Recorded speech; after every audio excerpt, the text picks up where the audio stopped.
Welcome to the Silver Screen Guide podcast. Join Corbin and Allen, along with guest hosts, as they bring their love for the cinema to discuss films from every genre and decade. Learn about the history of the film, little-known facts, and insightful explorations while they enjoy discussing your favorite film. The curtain is rising and your podcast is starting, so sit back, relax, and enjoy your guide to the silver screen. Welcome back, listeners, to the second installment in our Candyman movie review series. Today we are reviewing Candyman, Farewell to the Flesh. This is your co-host Corbin. And I'm Allen. We reviewed the 1992 Candyman last week. We are leading up to the brand new 2021 Candyman, which we will be reviewing in 2 weeks. I'm pretty excited for this one, actually, for the sole reason Jordan Peele co-wrote the film. He's executive producing. I think Jordan Peele is a great horror director, writer. He's very creative, so I'm excited about that. Speaking of maybe great horror thriller director, writer, I don't know. A couple weeks ago, we did review M. Night Shyamalan's 14th film, Old. The week before that, we also reviewed Space Jam: A New Legacy. We did the original Space Jam, Looney Tunes Back in Action. And then 2 weeks ago, we also did a reissue, a re-release of our original review of Prisoners that we did like 5 years ago, but with a brand new introduction. Just a little bit of a teaser to get you back into Denis, because that is coming very soon once Candyman is done with, leading up to Dune, which I am psyched about. Of course, if you're ready to jump straight into the review, timestamps are in the description below. We have links to all the podcast platforms we're on, social media, our Patreon page, so you can financially support us.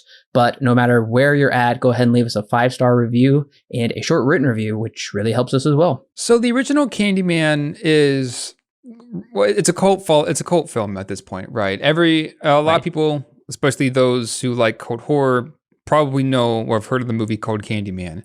And I also had heard about it too, of course, going into that review, but I didn't know that there were sequels. And that, I guess, kind of bothered me a little bit because, you know, if you don't hear much about the sequels, then maybe that's not a very good sign, right? But, of course, we'll get into that here in a little bit. Corbin, going into this trailer, what did you think? What did this trailer make you excited? Were you excited to see a return to Candyman from the first one? Because you liked it a lot more than I did when we reviewed it last week. What were your thoughts on this? This is a very good trailer. It does show a lot more than I would like to see. I like to go into a movie not really knowing a whole lot because I will come up with all kinds of preconceived notions, but it promises to delve deeper into the lore. So maybe I would not go see it opening weekend, but I would be in the theater sometime within the first month. I think I'm kind of with you. I think the trailer, is interesting. I don't know how much it pulls me in. But I think I was interested enough last week with Candyman 1 that I probably would try to make somewhat of an effort to see this one in the theater. If I had the chance to, as we talked about in our background, it only really had 3 recorded weeks of being in the theaters, and after that, it seems to have just dropped off. So hopefully, I was able to catch it. But I think I'm with you. I think I wouldn't see it opening weekend, definitely not. But I would try to at least see it in the theater at some point, because the last one wasn't as interesting to me. But I think I liked it enough to go see the sequel. Well, listeners, if you have not seen Candyman: Farewell to the Flesh, I don't blame you. Like Alan said, we didn't really know anything about the second or third, and we actually even debated whether to review these movies, whether they were worth pushing into the schedule, considering the new Candyman movie, from what I understand, is going to be more of a sequel to the first film, kind of pulling a Halloween and ignoring these ones in between. But you'll have to find out the end of our review whether it was worth it or not for us to watch Candyman 2. So if you haven't seen it, as of this recording, it is streaming on Prime Video. Just a heads up for next week, Candyman 3, Day of the Dead. I found it on Hulu, so check around. It's probably streaming somewhere. These movies are fairly easy to get your hands on, but if you haven't seen Candyman 2 and you don't want it spoiled for you, go ahead and click pause right now. Go ahead, watch the film, and then come back here and click play. We'll be ready to talk about it. It's been 3 years since the murder spree in Chicago, and author Philip Purcell, the same guy who was in the previous movie, is giving a presentation in New Orleans on his book about Candyman. Ethan Tarrant is in the audience, whose father had died recently after becoming obsessed with the legend. He approaches Purcell, and the pair get into a small fight in a bar. Purcell heads to the bathroom and is confronted by the Candyman himself, as he called him during the presentation to show that he does not exist. Annie Tarrant, the sister to Ethan, arrives at work for just a few moments before she's pulled away to see her brother, who was arrested. Believing there to be a link between the murder of the Tarrant's father and author Purcell, the police have apprehended Ethan. Believing that there are answers to Dad's death, Annie and her husband Paul head to the old Tarrant home for answers. Among the vandalized walls and the squatters, the couple find a room with a shrine dedicated to Candyman. Later that day, Annie comes into work to find a couple of her students fighting over a drawing of Candyman. To prove that he truly does not exist, Annie also calls his name in the mirror. Nothing happens, of course, which supposedly proves that the legend is nothing but. That is, until later that night, when Candyman visits Annie, spares her, interestingly, and murders her husband. It's the next day, and it's also Mardi Gras. Annie heads to visit Huron Thibodeau, a black market salesman who was supplying the Tarrant's father with stuff before he died. He tips Annie off that Candyman may have been infatuated more with the mirror of his lover, Carolyn. Then, the legend himself shows and kills Thibodeau, and Annie escapes. Annie runs into Reverend Ellis, a father of one of her students, and he shows her the records of born slaves in the area. On this list is Daniel Robentile, Candyman himself. Annie heads to the cemetery and finds the graves of both Candyman and a daughter. Meanwhile, back at the police station, a detective calls Candyman and hopes to get Ethan to spill the beans. This time, Candyman shows up immediately and tosses the detective out the window, killing him. Ethan also tries to escape, but is killed on the spot by other officers thinking that he killed the detective. Annie runs home where she finds her mother, and she reveals the truth. Long ago, Danny Robentile was tasked by the landowner to paint his daughter, Carolyn. But the two ended up falling in love, and Carolyn became pregnant. The landowner then cut off Daniel's hand, smothered him in honey, proclaiming Candyman. Carolyn then moved to New Orleans, placing a special mirror in Daniel's birthplace, which supposedly holds the soul of Candyman. Come to find out, Annie is a descendant of both Daniel and Carolyn. Their father tried to uncover the truth, while mom tried to conceal it. And now, Annie is also pregnant with a daughter. Annie's mom dies, and Annie runs through a giant crowd of people celebrating Mardi Gras to the slave quarters where Carolyn's mirror is located. Candyman shows up and almost takes Annie with him before she grabs the mirror, smashing it and destroying Candyman. Many years later, Annie and her daughter are getting ready for bed by flipping through some old family photos. After tucking her in, Annie's daughter just about calls Candyman when mom stops her and tells her it's time to go to bed. The end. Yeah, that's a good plot summary because this movie was going more intricate with kind of the lore, with the backstory. There's quite a few characters in this movie. I don't think some of them need to be here. We'll talk about it. But that's a pretty good condensation of what this movie is about. And it should be said, the reason that I was looking forward to this movie is because Bill Condon directed and I'm sure he had some influence on the writing. He doesn't get a writing credit, but Bill Condon's next film would go on to win the Oscar for Best Adapted Screenplay. He won the Oscar right after Candyman 2. So that means you usually don't make a piece of garbage right before you win the Oscar. So that did give me some hope. And, you know, right off the bat, I think this was a smart way to open it up, a smart way to bridge the gap between Chicago and New Orleans, which is kind of a whiplash because it seems like Candyman was isolated to Cabrini Green. How in the world is he getting to New Orleans? Well, this, like you said, the Professor Philip Purcell, he went ahead and he wrote a book. He kind of alluded to that in the first movie. He is kind of, I'm going to say he's partially responsible probably for spreading the legend, for keeping Candyman powerful and alive. And it was a shock to see he does die right off the bat in the beginning. And he deals with this guy named Ethan, who you just think is a nutcase, but I'm kind of surprised he is humanized through his family. It's not really about any of these characters. It's actually about Ethan's sister and his mom. And then why did their dad die in this Candyman shrine at their old rundown kind of New Orleans plantation. So that kind of twist right off the bat, I was hooked in the beginning of this movie. Yeah, and honestly, I saw this character of Purcell, and I was like, he looks familiar, right? And I didn't put the pieces together until later when I found out that it's the guy who was at the dinner table scene in that last movie. I think he's in a couple other scenes, but he's like the connection between the two movies here, and of course also the two cities where Candyman takes place. But when it comes to Ethan, off the bat, the movie's kind of focusing on him a little bit. He's really strange. He stands out in the crowd, right? The movie's making a conscious effort to point him out.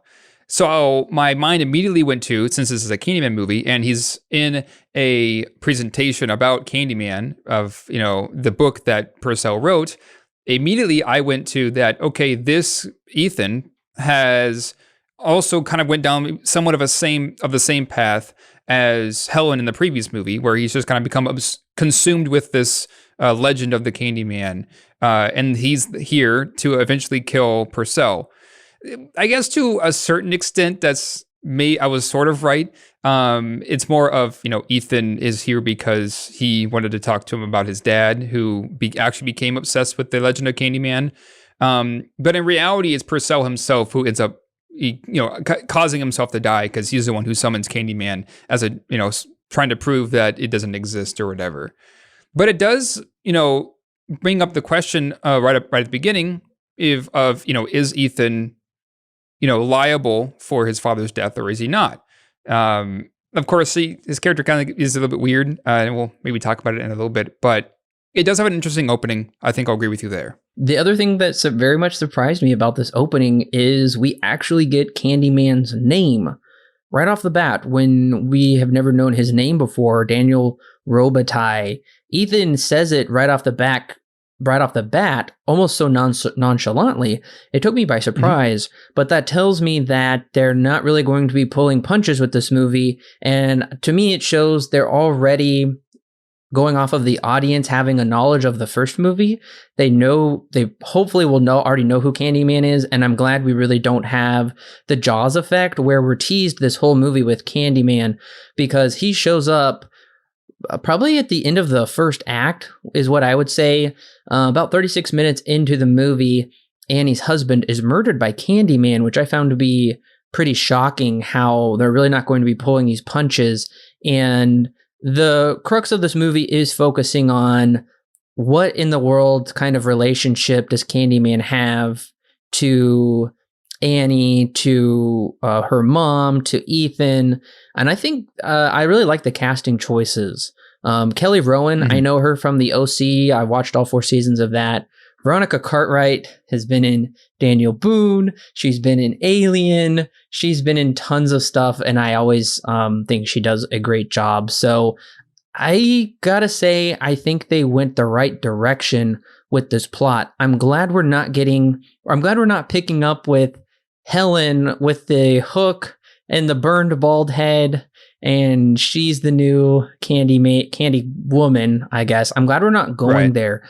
So I really do like the setting as well in New Orleans. I think they utilize this well to create a new story that's loosely tied to the first one. Yeah, it seems like a logical step to make a sequel for a Candyman movie, because it's mentioned here and there, but of course the focus is on Cabrini Green. But they mentioned that, Candyman, he's a legend that's kind of been around, right? And so now that we brought it here to New Orleans, now we've kind of opened up the box to bring Candyman in. So, it makes sense that Candyman would go from Chicago, a neighborhood in Chicago, to somewhere else now, right? Some other guy, in this case, it's, Purcell has moved the legend from one place to another now. It's spread. So, it just makes logical sense to go down a route like this, where now it's happening in a different city to a different family, but in reality, they're actually connected. And you brought up another good point where there is that mystery of, especially when you get further into the movie, when it starts focusing on our main character, what is the connection between Annie and Candyman? Because like last time, Candyman spared the woman who called him, right? And the question is, okay, well, why would he do that? And Of course, we come to find out later that Annie is a descendant of the daughter of Carolyn and Daniel. And somewhere down the line, her father tried to expose it. And then, of course, her mom did the opposite. And now Annie's kind of caught in the middle of the whole thing. So there is that, immediate intrigue of what makes Annie so special, especially when she calls him and he shows up and he spares her but kills her husband. There is an interesting plot line, I think, that could be developed there.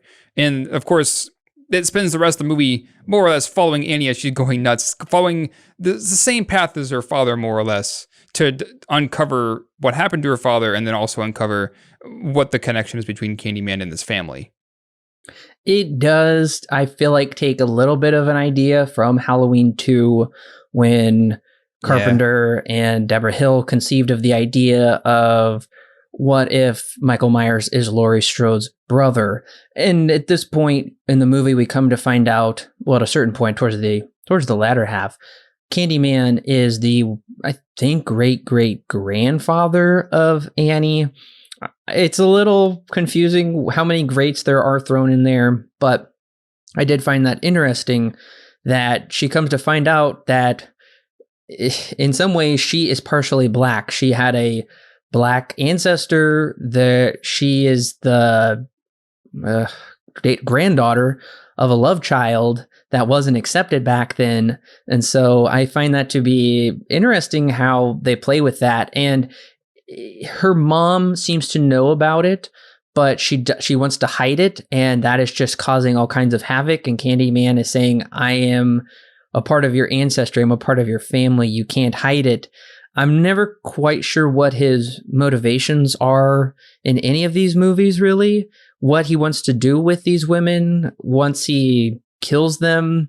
I mean, I feel like we got somewhat of an insight into that in the last one, but with his own family, I don't know. It's interesting, but there is some decently suspenseful scenes placed throughout this movie. Ones that I can think of is when Annie says his name 5 times in the mirror at the school, and the kids are kind of holding their breath. The kids have all heard about it, and there is that tense moment, and then there's just kind of that sigh of relief once nothing ever comes from it. There's also that scene where Matthew's dad is walking outside the church at night.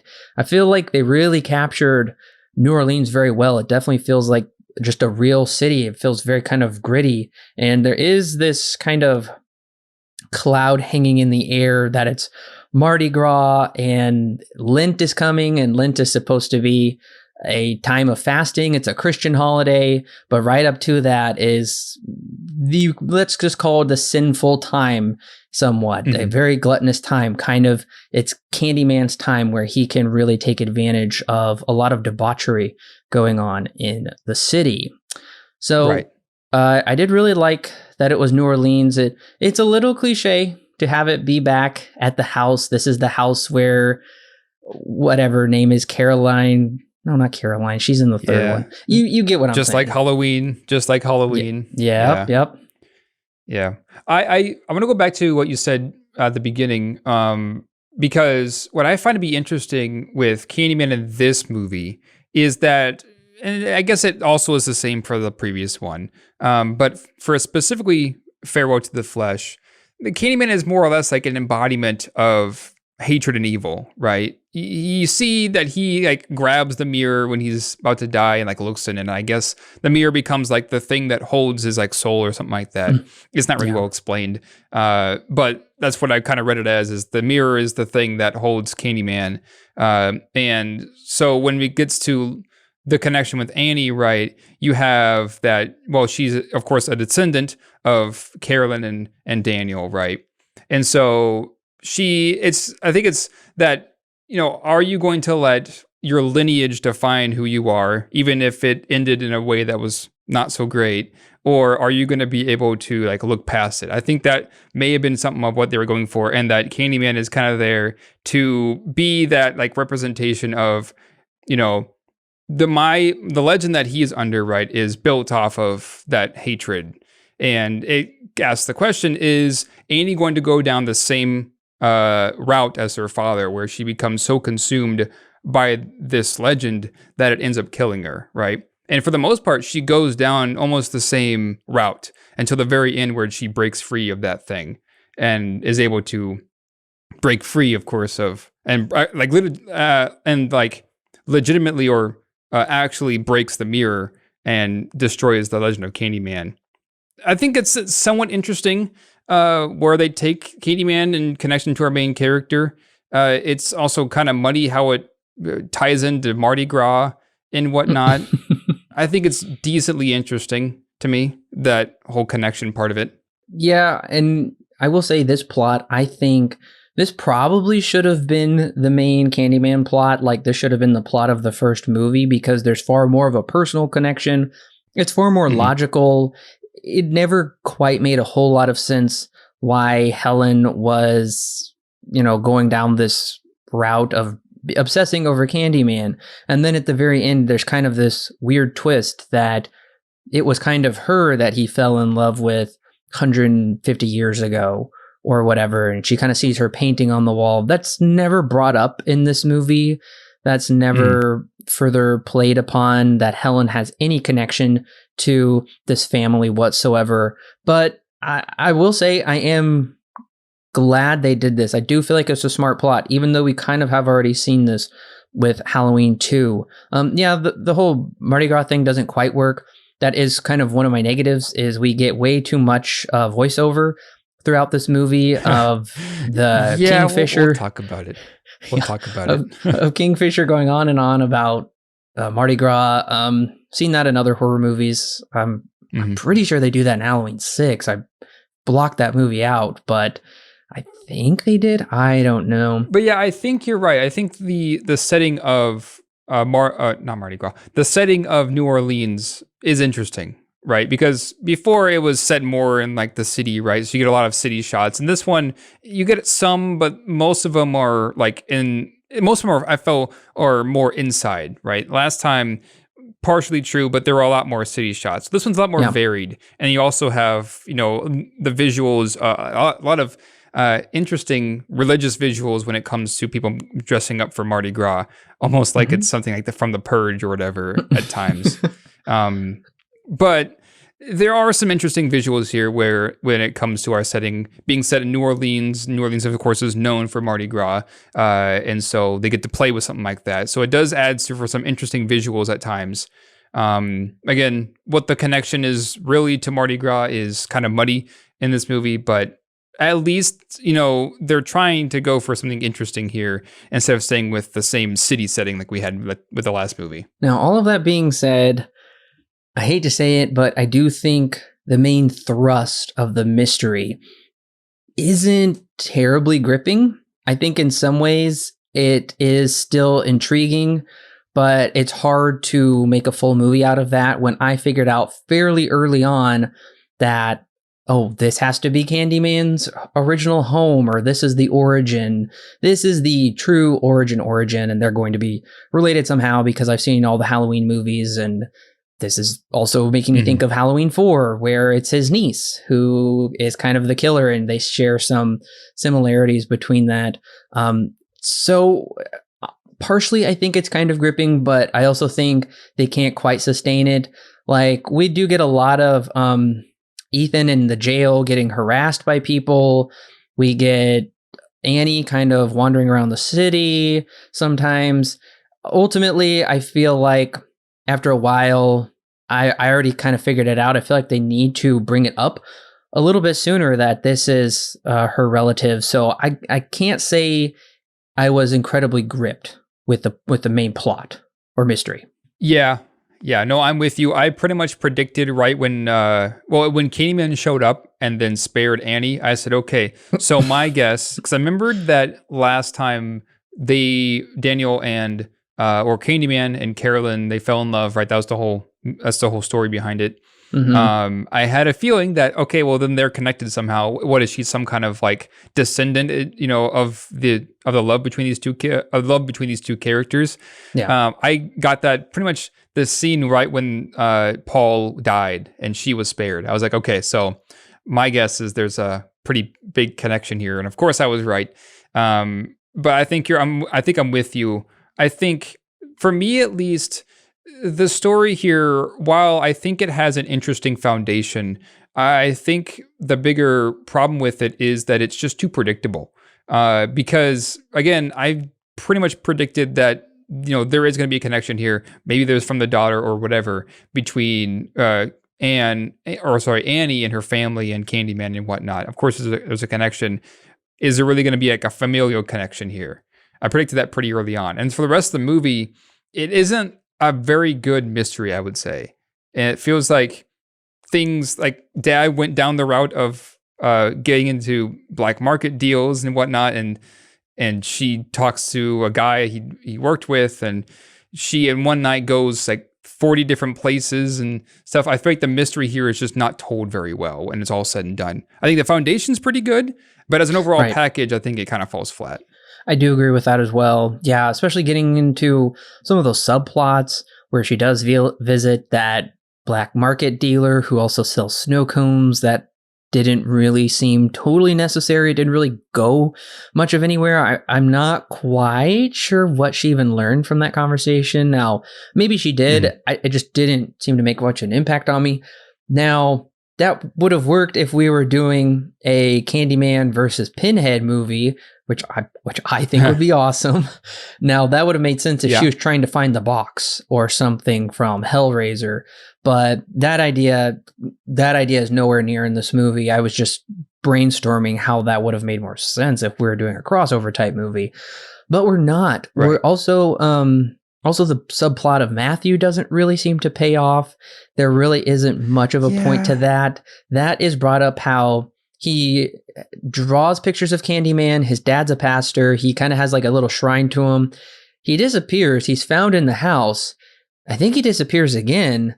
And then he gets the other kids to save Annie, and they get their Ash Wednesday ashes, and that's it. It's really loosely connected in a weird way. Yeah, I tried to make a connection between Matthew and Annie, where Matthew's, he's interested in Candyman. He keeps drawing pictures of Candyman, has a shrine built to Candyman in his room, right? So he's clearly interested in, the character of Candyman or the legend.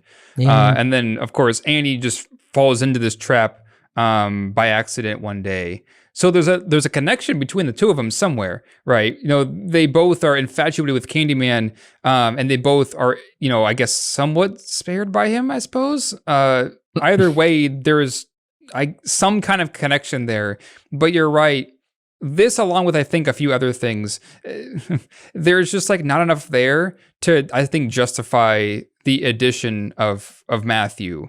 Because while, sure, he draws pictures of Candyman, he disappears for a good chunk of the film and then does absolutely nothing when she actually finds him again in the house, except for saving her by getting other students to help her survive. The connection there is very weak, I feel. And so you're right. Why Matthew's in this movie, I don't really know. It's weak at best, I feel. I think it's interesting where he goes, and I like where it ends, but the path to get there is strange. Yeah, I'm curious also what you think of the origin of the name Candyman, because we come to find out it's just some bystander kid that gives it to him after they smear honey on him. That whole sequence, I like that they really showed it in quick glimpses throughout the movie until the very end. We actually kind of get to live in that moment from Candyman's perspective. But it didn't make any sense to me at all that this painter, Daniel Robitaille, he's not poor, he's not a slave, he's a free person up in Chicago. Now, he was born in New Orleans, but then he moved up to Chicago, fell in love, had a love child. Okay, I get the men would chase him out of town, but it's really hard for me to believe that women and children would go all the way out of town just to see this guy tortured. It's really hot. I mean, women aren't going to be running out there, but yet there's tons of people there. I don't know. That could not even be true. That could just be a memory, or it could be embellished. But the kid calls him Candyman, and then everybody laughs, right, and the name sticks. What did you think of that? I think the whole sequence itself, they play it a number of times. Of course, they chunk it up until the very end where they played it in full. But as for the sequence itself, I think it's kind of interesting. I think that I guess I like the idea of like just some kid making fun of him, who's there while they're doing this horrible act. That's what starts the name Candyman, right? I think that there's an interesting connection there of this monster being born out of something horrible, right? That's been kind of a running theme with the character of Candyman since the beginning. I think that's interesting, but I think you're right. Of course, it's overplayed, it feels, for a group of people to be out there making fun of him and whatnot, to see his hand get cut off and stuff, especially... where are they at? They're up in Chicago at this point, right? So when this happens, Green. That's right. Yeah. So you're right. And we talked about this last movie, where it's just kind of, it feels like it's a lot to have happen in the northern part of the United States around this time. Yeah. I think there's some interesting stuff here, but it's again, nothing that really, I find to be super interesting. Yeah, no, I agree. But I think I would have preferred a more literal approach. I don't really like... Okay, I'm coming in here with the knowledge of Candyman 3. In Candyman 1 and 2, it's said that he was a painter, right? He was an artist? Right. Yeah, okay. The story was he was a painter who was tasked to paint the daughter of a landowner, and that's right. They fell in love, and of course the whole story happens after that. That's right. See, I would have preferred a more literal approach to him being called Candyman. I would have preferred if he literally made candy. If he was a Willy Wonka type figure. I don't know, goes around on a candy cart, something like that, and then he falls in love with this lady or something of the kind. I think that would have made a lot more sense. I would have liked that better. Yeah, I am surprised because most horror movies take a literal approach in naming their villains, where they will be directly involved with the creation of a certain product, which then becomes the menace of the movie. Right. That's really not here at all. So it did make any sense that they would smear honey on him, and then the honey would be sweet, and then the kid would deduce from that to call him Candyman. I don't know if kids ate honey and they called honey just candy back then. To me, it seems really weird. I don't know. It's probably I guess probably most people wouldn't care, but nevertheless, I thought that was strange. And I tend to not like when they reveal characters' origins names, like in Solo, a Star Wars story, where we figured out why he's called Han Solo. Just don't go there. Yeah. Well, yeah, that's a pretty bad example of characters learning their names, but yeah. I think one of the other things here too is this movie moves has a really strange pace to it, right? Because, for example, when we meet the character of Annie, she drives to work. She drives through the city and then into the bad part of town. And she's there for 30 seconds of screen time, I think. We meet two of her students. One of them's painting on a mirror who she doesn't do anything, but they spend time with her. But then we also meet the character of Matthew before that. And there's something set up because he's drawing a picture, right? I think we get to see that it is Candyman at the time. And then she rushes off to see her brother. And that's really all the setup we get for Matthew. There's a scene later where he's fighting with another student. But he becomes a more prominent figure later on in the film when he goes missing. It's just it's got this kind of a strange pace. And then at the end of the film, this is where things just kind of go off the rails, especially the last day when it's actually Mardi Gras. I wrote down everything that Annie does because it's kind of ridiculous. So Annie first, of course, her husband died the night before, right? Annie then goes, and a couple of her students tell her that Matthew has disappeared. They go to her mom's house. She goes and visits Reverend Ellis, visits her brother, visits Thibodeau, takes a shower, visits Reverend again for the slave births and finds Daniel, visits Daniel's grave. Ethan then dies after that. Annie shows up at the police station and then runs home, finds the truth out from mom about Daniel and Caroline and Caroline's daughter.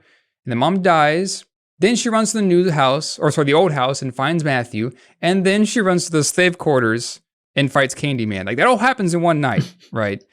So the pacing of this movie is kind of just all over the place, and I never really feel like they ever take the time to like breathe and have anything like stick for me. Because when this movie ends, we're just like, okay, well, whatever. Like, I feel like nothing really was ever pointed out, and they sat on and tried to really like, get it into your mind or sit on it and try to have any kind of breathing time or anything like that. It just keeps moving on, and before you know it, it's over. And it's only like an hour and 35 minutes, so it's like not long at all. But yeah. Yeah, that's a good point. Particularly the sequence where she does run. Honestly, Alan, I'm confused. Is that where she lives, where she goes to take a shower? Because I'm confused too. In my notes, we find it. I'll tell you what I wrote down because I was just as confused as you were. Okay, so in my notes, when she like runs away after the snow cone thing, after Thibodeau, she runs into some random place and takes a shower, right? And I say, wait, where is our MC? Where is she? Where did she go to take a shower? I have no clue. Yeah, she just goes to some random place and takes a shower, then walks out. I have no idea where she went. Yeah, I mean, that really confused me there because I don't think that could be her apartment because it doesn't look like we already saw her apartment in a couple different scenes and we already saw her in the bathroom and that doesn't look like her apartment. This looks kind of like a rundown place. Maybe that's where Ethan was living and she had access to it, quick access to it. I don't know. That really threw me off. I thought she just ran into the first, door that she could find that was open. And then she just felt like, well, nobody's home. I guess I'll just take a quick shower. Like she's Goldilocks and the Three Bears. And she just runs in there and she's going to eat the porridge and take a nap in their bed or something. Yeah, and then they do, I believe they do a fade to black. They do fade to black a couple times, which I understand they are trying to delineate, different sequences, different acts, passage of time. But you're right, at a certain point, the movie just hits overdrive. And even in the beginning, I'm very confused about location and time because she drives to this school. And then she drives immediately to the police station, and there's this guy who, to me, looks like Clive Barker. If you've seen his picture, he's got earrings and he's got this kind of bomber jacket on, and he's like, Annie, up here. And at first, I was confused who that was. I almost thought that was Ethan or somebody, because they both have facial hair. I have no idea who this guy is. And the mom's like, "You'll make a wonderful dad." I'm like, who is this? Yeah, I was confused too. That's Paul's introduction is really weird. Yeah, it's Paul's introduction. And then, so I didn't even think that school was in New Orleans. I thought that school was like in a different city. And then I thought she was just in town meeting a friend, and Paul was like their friend who owned a restaurant.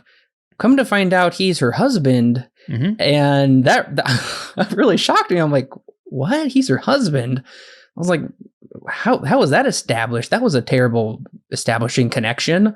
Yeah, no, you're right. Yeah, you're right. I'm very flabbergasted within the first act. And then once I get everything set, they're like, okay, you've got everything figured out now. Then they hit warp drive, they kill Paul, and then from there, it's just a race against time, it seems like. It's weird because they are trying to time it with Mardi Gras, where they're like, Mardi Gras, or whatever it's called. Yeah, Mardi Gras. Fat Tuesday. They're like, it's tonight, folks, and then it's going to be Ash Wednesday. I get they're trying to draw these spiritual themes connected with that. We get the weird Jesus walking through the street with his cross, and it ends with them getting ashes on their forehead. But yeah, these are really poor established connections that I never quite understand. So definitely agree with you on the pacing of it. One other sequence that I forgot, that was one of my favorites, was when Candyman kills the mom, and while she's crawling away, it's storming outside, so there's that flash of lightning, and then Candyman just vanishes. I thought that was a well-edited scene. Well, since you brought it up, Corbin, what are your thoughts on the religious imagery of this movie? Because we brought it up last time, right? We talked about it last time, how, it follows somewhat of the same story of Christ and other biblical stories. This one I feel was more, I guess, blatant, I guess is the word, with, its religious imagery where you actually have people walking dressed up with crosses went across the street.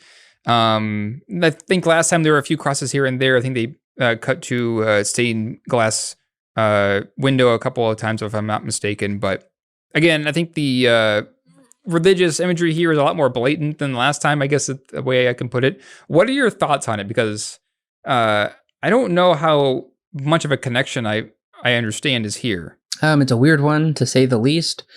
Like I just brought up, the weirdest one was Jesus in the streets carrying his cross, and then people dressed up in hoods with skull masks saying, repent. Nothing to do with Christianity whatsoever. And we do meet Matthew's dad, who is a pastor. Now, I think there was a lot more there they could have explored, but they didn't. He does bring up the point saying only God can like save him now. That doesn't really happen, but there is some affirmation that God is more powerful than Candyman, because in the end, they do go to church to get the ashes on their forehead, which was really strange to me. It's not like they're getting baptized or anything. And that signifies the beginning of Lent, when Jesus went into the desert to be tested for 40 days. And so to me, it would have made more sense if this was taking place during Lent, where we could have seen Candyman more of in the accuser, more of the Satan role, accusing our main character here, tempting them to come to their side. I guess I appreciate the effort, but to me, it doesn't make a whole lot of sense. I mean, I'm glad it ends on a positive note with them going to church and kind of showing some power of God there, but it's weird, to say the least. Yeah, it is. It is weird. I think that from what I'm gathering, I think what they're trying to go for is with or at least with the character of Annie, is she starts to become consumed by Candyman, right? No matter what she does, she can't get away from him. And it gets to a point where she becomes almost like she's infatuated at the very end, when he's like trying to convince her to come with them and whatnot and give up, right? And then she breaks free by breaking the mirror. So I almost feel like, because of Annie's journey, where, her family ties go back so far that, it kind of began somewhat with this horrible act, which is the legend of Candyman, right? There's already a parallel there and a connection with Annie. And so when she breaks free from that, maybe they're trying to make a connection where now she's repented for what happened, or whatever. When at the very end, when she's in the church and she gets the ashes on her forehead, maybe she's forgiven for for what whatever she was almost consumed by before.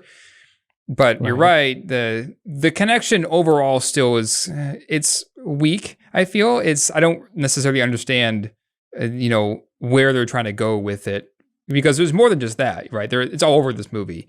I just want to know where exactly they were trying to go with all of this. I can see it to a point, but the whole like Mardi Gras sequences, a lot of them have a lot of these characters in it. Yeah, we're going to hold our thoughts for Candyman 3, but they do make Candyman even more of he died in a very Christ way.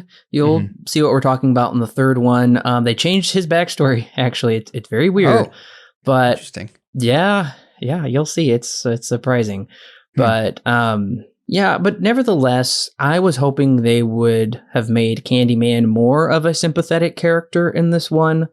After he murders her husband, I was almost expecting a completely different movie.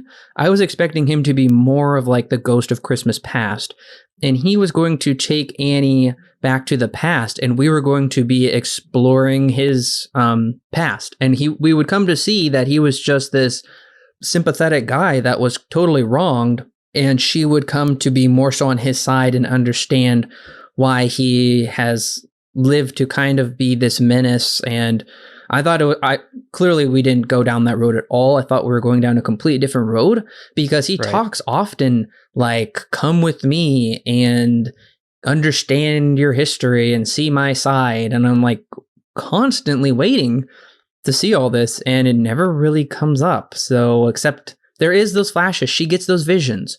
I was expecting it to be a little more straightforward, but we don't ever get any of those. the other thing is I didn't really like the jump scares in this movie. I was wondering who's going to bring those up. Yeah, I'm with you.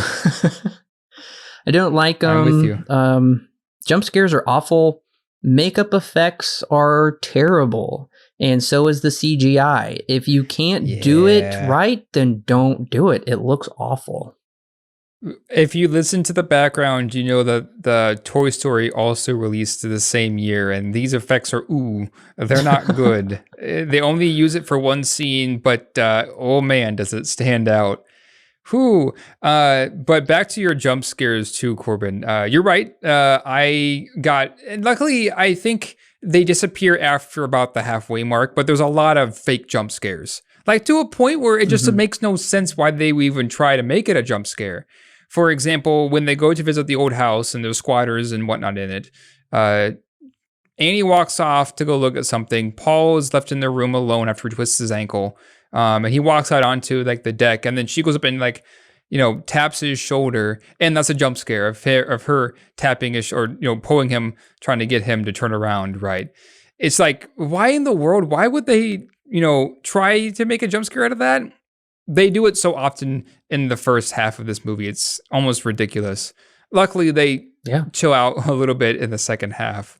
But there are a lot of fake jump scares that are just downright annoying because they're like so weird in what they're trying to spook the audience with. Yeah, there's just so many things like you're talking about when they're in the house, the house she grew up in, and which is kind of weird unless that house was passed down family to family.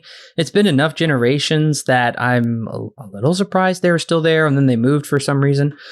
But yeah, like when Paul goes out on the balcony and he sees those guys kind of messing with their car, and he yells at them, and so he honks the horn, and he's just like, "Come on, guys." Nothing ever comes of that. Nothing ever comes of the people living in the house, because she goes back there once or twice, and those people are nowhere to be seen.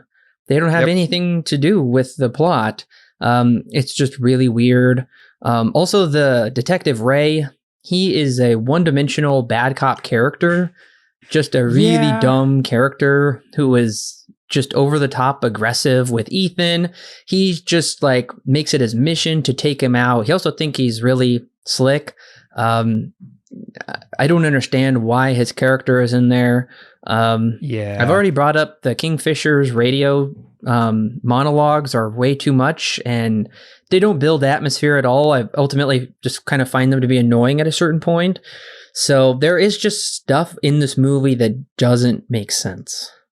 Yeah, I think somewhere there is a longer cut that has more of these detectives in it, because I feel like they're trying to, I believe, or they were supposed to play a bigger role, right? Because, for example, a great example is her name is Pam. She's like the secondary, or she doesn't have as much screen time as the guy you were talking about, but she is there at the crime scene. She does dress in purple later, and she tells Annie that I understand the truth, or whatever, and that's when she's like running away. I think she's running away from home. It feels like she's supposed to have a more important role, but she doesn't. And the same thing with the other guy, Detective. Hang on, I've got his name here. Ray Levesque is his name. I feel like they're both supposed to have a lot more important roles, but the way that this is edited, they don't have that at all. So there's just like it's kind of there, but like totally was cut out. It feels like there's a longer cut somewhere, and they had a lot more screen time and had more importance to the story. But you're right, Kingfish. Oh my goodness. That's a character where does it remind you of Halloween 2? I know we brought up another. No, not Halloween 2. Halloween 3. Where they had like the TV screens, and it's like, gather around, kids, for whatever commercial thing. Season of the Witch, that's the one. Yeah, they are pulling from more better known horror movies with that, I feel like. Yeah. He's annoying. You're right. He hasn't really had much. I think after a certain point, he just kind of repeats himself of like, well, I guess what he's trying to say, like, ooh, spooky, get out, whatever it is before Lent and stuff. It doesn't really add much. It's really silly. So those two detective characters, Alan, have you seen Predator 2? I have not, no. Okay. Well, if you ever see Predator 2, then I'll be curious to see if you feel this way at all. But to me, they're really making me think of Bill Paxton and Maria Conchetta Alonso's characters, where it's they're male and female detective partners. And to me, that's what it was going off of. I don't know. To me, it seemed like they were just trying to crib off of things that we have already seen before. Once again, there's not really any resolution. I guess Annie gets off the hook. I feel like her brother's death was needless and just kind of dumb. And just to make it a tragic thing, how the cop just shoots him in the back. And honestly, I'm getting tired of people thinking people in custody are ripping these other people apart, just like literally ripping their bodies apart when they have no weapons whatsoever. There's no possible way. And so, yeah, the cop lets Annie go, and then she smashes the mirror, which I couldn't help but think of Poltergeist, how they end up in that like swampy pool at the end with the dead bodies. And she gets rid of Candyman, and then it jumps to like a couple months later or something. No, a couple years later, because she's had the daughter. Yep. And how does the daughter know to say Candyman in the mirror? And I don't know. I honestly, Alan, I hate the ending. It is so dumb. Yeah. You know, one quick thing before we end this. Candyman's rules are weird. When Purcell calls Candyman, right, and then when Annie calls Candyman, there's like a delay. Like he takes his time almost to get to them. But later on when Ethan's being investigated, the detective calls Candyman to freak him out and hopefully to get answers out of him. And he shows up almost immediately. It's weird that that's the one that he gets to break through, I guess, his rules, if that's what they were going for. If they had rules for him, I guess. That why does he show up all of a sudden when the script needs him to, but waits until a different time every other time he's called in this movie? He doesn't have any rules, I guess. I guess it's just how it is. He comes whenever he feels like it. Yeah, you're exactly right. Yeah, it's always very murky. I mean, in some ways I kind of like that. It keeps us on our toes. We never quite know what will happen. Yeah, he could either show up in that moment, or he could show up that night or days from then. You know, and I mean, I kind of like that because it does keep us on our toes, but at the same time, it could be seen as convenient for the plot to just drive the plot forward. Yeah, that guy's beating him up in there, and he's like, let's call him now. And then he says his name, and then that gives us an excuse for Ethan to die and for the plot to move forward. Yeah, it doesn't quite work, but yeah, but I gotta say it, ending is dumb, where she says, don't say that, and just covers her mouth, and then it just cuts to credits, and I'm like, you kind of just ruined the ending of this movie. Yeah. I mean, it would have been interesting to leave it as if like the daughter calls Candyman and then it cuts to black. I think that would be an interesting ending. I would have preferred it, I guess, if either go there or don't go there, because, you know, either just end the movie with the ashes on the forehead and them walking out of the church and they've saved the day, or have the daughter, and then the daughter is laying in bed looking up, says his name 5 times, and then she falls asleep, and we have Philip Glass's great main theme playing, and then all of a sudden in the shot you just see his hook start to caress her hair, and then it just fades to black, or quick cut to black, and I think that would have been far more effective than Annie jumping in to shush her little girl. Well, since you brought up Philip Glass, what are your thoughts on the score for this one? Because we did bring up last time, we were like, this is a pretty good score. Of course, Philip Glass is kind of well known for his scores. What are your thoughts this time around? Because I have some thoughts, but it's not necessarily with the score itself, but more of how they use it. I think Philip Glass copy and pasted his score from last time. It's pretty much the same thing. I couldn't really pick up on much of anything new, maybe something new. Like I said, the score is great, but it's like, I don't know if he even tried to do anything different here. It's almost identical, so I was disappointed about that.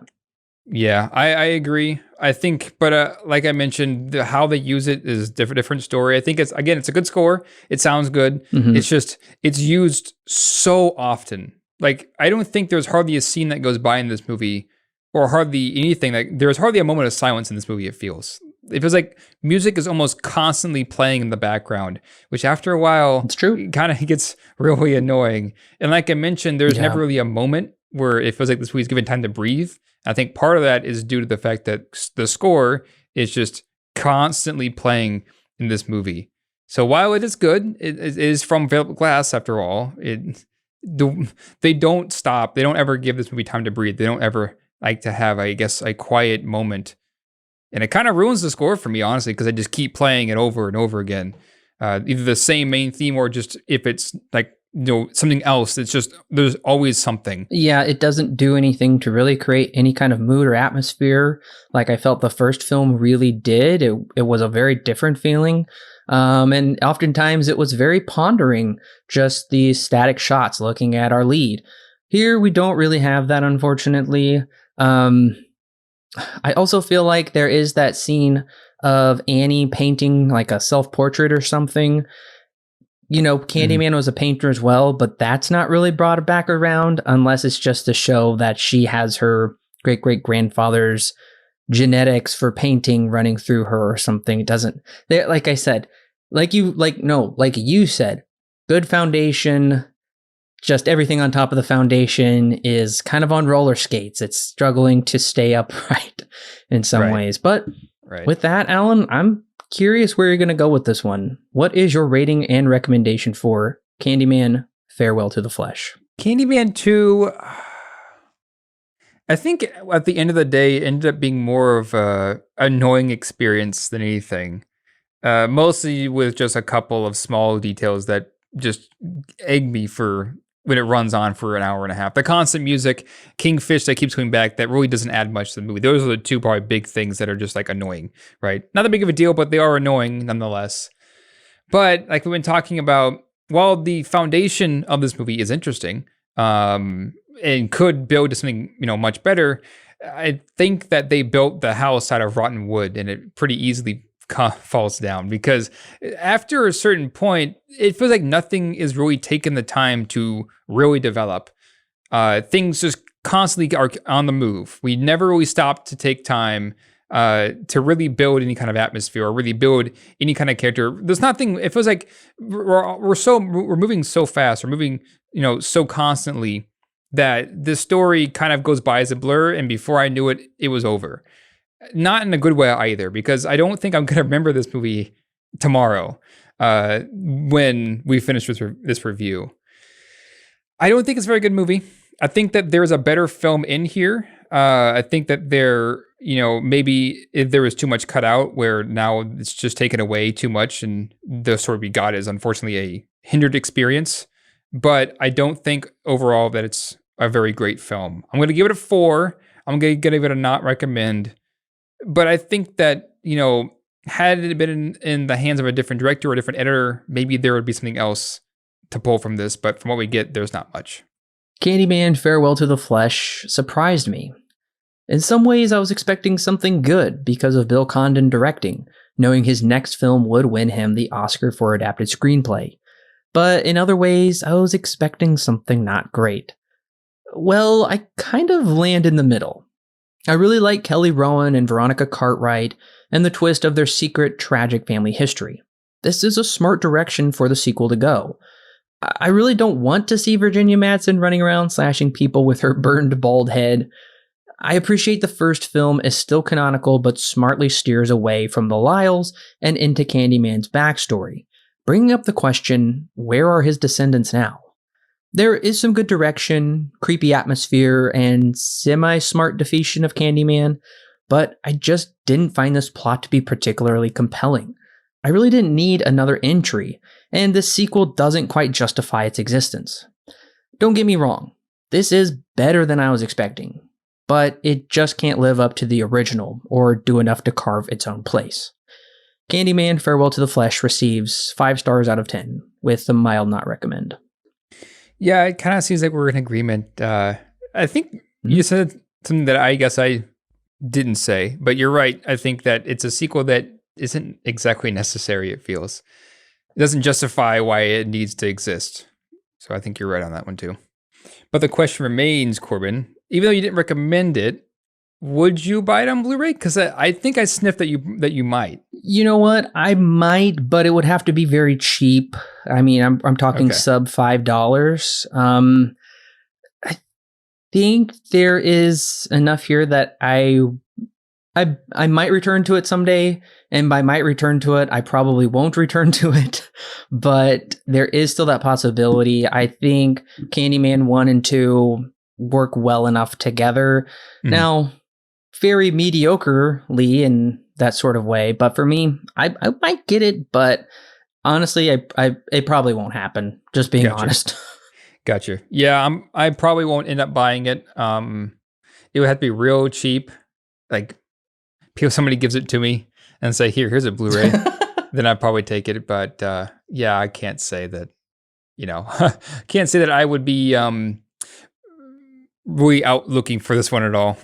Well, what other recommendations do you have for Candyman 2 for listeners to watch after this?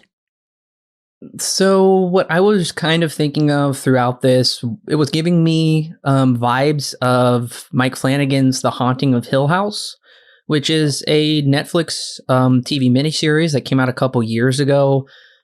I feel like they have similar themes of lineage, of tragedy, of this house with this history that I feel like are in Candyman, but they're done far better in The Haunting of Hill House. That was actually my favorite show of the TV show of that year.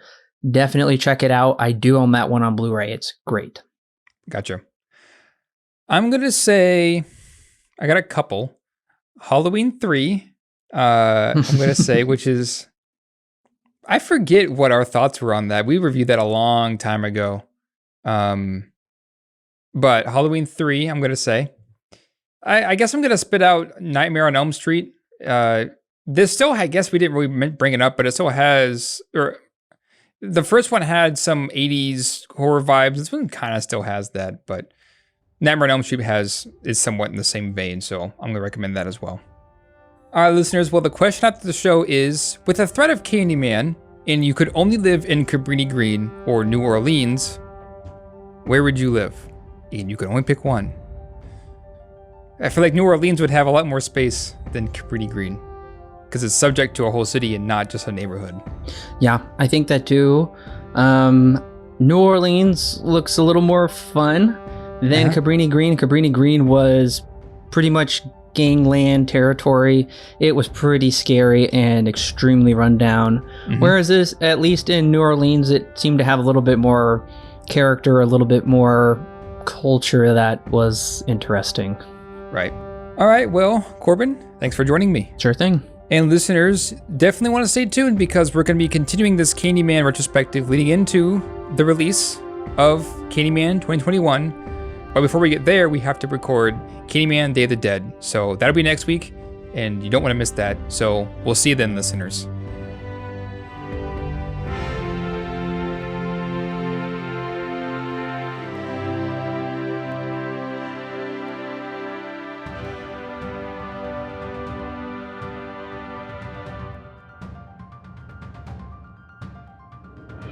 Hey listeners, it's Corbin. Don't forget to check out the exciting links in the description below that will connect you with more great movie reviews for your listening pleasure, and our YouTube, Facebook, and Twitter page, and of course our official website where you can read great articles and sign up for our free weekly newsletter.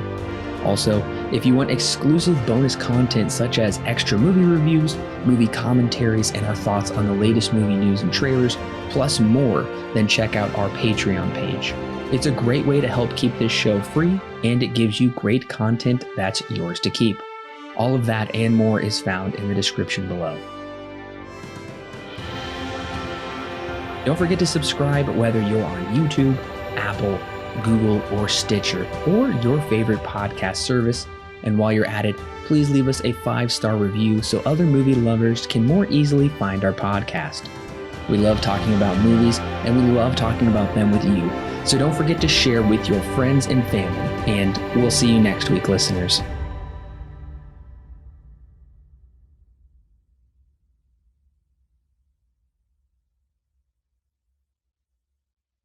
The Silver Screen Guide podcast is edited and produced by Allen and Corbin. Intro and outro music is created by Thomas Rankin.